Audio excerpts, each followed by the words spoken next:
Hi friends. எனக்கு ரொம்ப நாளாக முருகருடைய வரலாற்று தெரிஞ்சுக்கணும்னு ரொம்ப ஆசை. அதனால ஒரு சில விஷயங்களை கேதர் பண்ணி வச்சிருக்கேன். அதை உங்ககிட்ட ஷேர் பண்ணட்டுமா? முருகப்பெருமான் சிவபெருமானுக்கும் பார்வதி தேவிக்கும் பிறந்த மகன். அவருடைய அண்ணன் விநாயகர். அதுதான் நம்ம கோயில் போனால் ஃபர்ஸ்ட் ஒரு அட்டெண்டன்ஸ் போடுவோமே.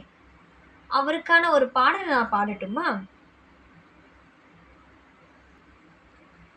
பாலும் தெனித்தேனும் பாகும் பருப்பும் இவை நான்கும் கலந்துனக்கு நான் தருவேன்.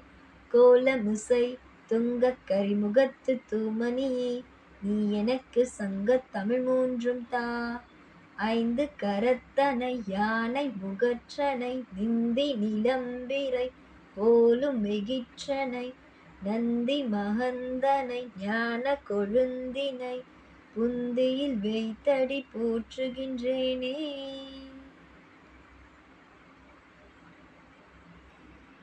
அப்படின்னு அவருக்கு ஒரு கும்பிட போட்டுட்டு தான் மற்ற யாரா இருந்தாலும் எந்த கடவுளா இருந்தாலும் நம்ம பார்க்க போவோம் இல்லையா?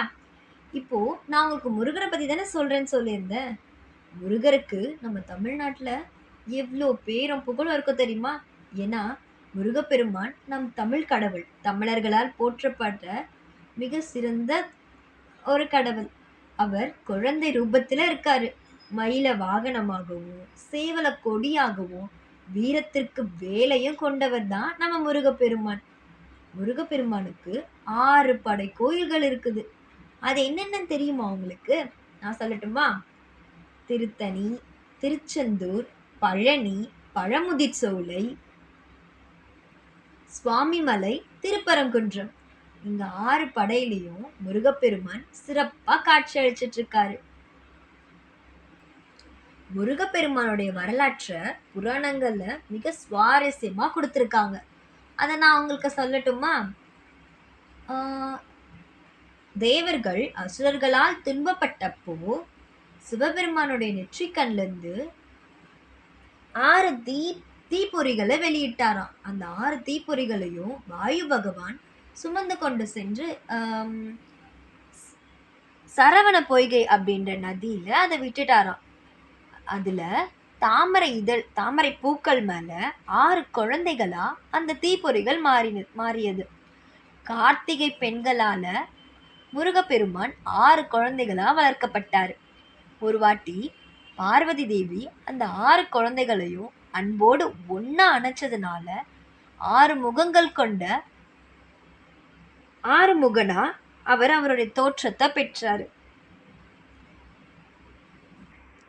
நம்ம முருகப்பெருமானுக்கு நிறைய பெயர் இருக்கு. அதுக்கான காரணங்களும் ரொம்ப சுவாரஸ்யமா இருக்கும். அவருடைய வரலாறு மாதிரியே அவருக்கு இன்னும் நிறைய பெயர்கள் இருக்கு. கார்த்திகேயன், சுப்பிரமணியன், சண்முகன், வேலன் அப்படிலாம்.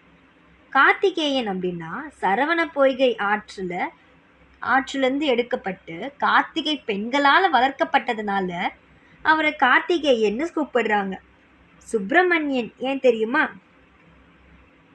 பிரம்மச்சாரியம் மற்றும் ஞானத்தின் சின்னமாக இருக்கிறதுனால அவரை சுப்பிரமணியன்னு கூப்பிடுறாங்க.